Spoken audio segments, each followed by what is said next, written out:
Kaugnay ng pagpapatigil ng Korte Suprema sa operasyon ng mga oil terminal sa Pandacan, Maynila, makakausap natin si Manila Mayor Joseph Estrada. Magandang hapon po, Mayor. Si Maki Pulido po ito. Good afternoon, Maki. Mayor, nakarating na po ba sa inyo yung utos ng Korte na itigil na daw yung operasyon ng mga oil terminal sa Pandacan? Ano na po reaksyon nyo rito? Siyempre, masaya ako na sustain yung aming ordinansa na I'm giving them only hanggang end ng January 2016. They're to vacate. Okay. Sustain them kami ng Supreme Court. Oh, kayo po pala. So gusto nyo po talaga na makaalis na yung oil terminal dyan sa Oo, Pandacan? dahil delikado yun sa surroundings sa mga ibang residente na nakatira doon pa. Anytime, pwedeng ma-aksidente, masumabog yun.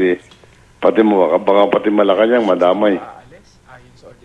So sa ordinansa po na ipinasa ninyo, gusto nyo po sa 2016 wala na talaga dyan? Wala na talaga lahat.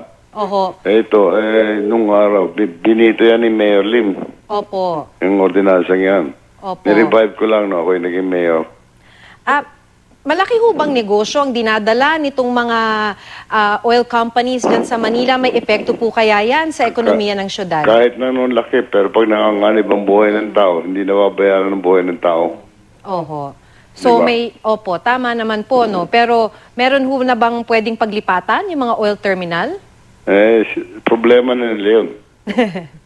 Maghanap sila ng malilipatan nila na hindi maanim ang kabuhayan ng mga tao. At kayo naman po, bilang alkalde po ng syudad, ano na po ba ang balak ninyo dun sa lugar na pag-aalisan po nitong mga oil companies, yung mga mababakante? Pribadong lugar yan, marami nang gusto mag-invest dito sa Maynila. Opo. Marami negosyante papasok dyan. Pwede kayo maggawa ng mall dyan, pwede magawa ng high-rise building. At marami makukuhang magtatrabaho. Libo-libo magtatrabaho dyan. Hindi generate ng jobs. Kaya hindi maano mga tao. Dahil dito sa ayos pag-aaral ng mga profesor ng University of the Philippines, dito sa Manila, pinakamaraming walang trabaho. At this point, opo. At this point po, Mayor, may mga oil companies na po ba na nakipag-usap sa inyo?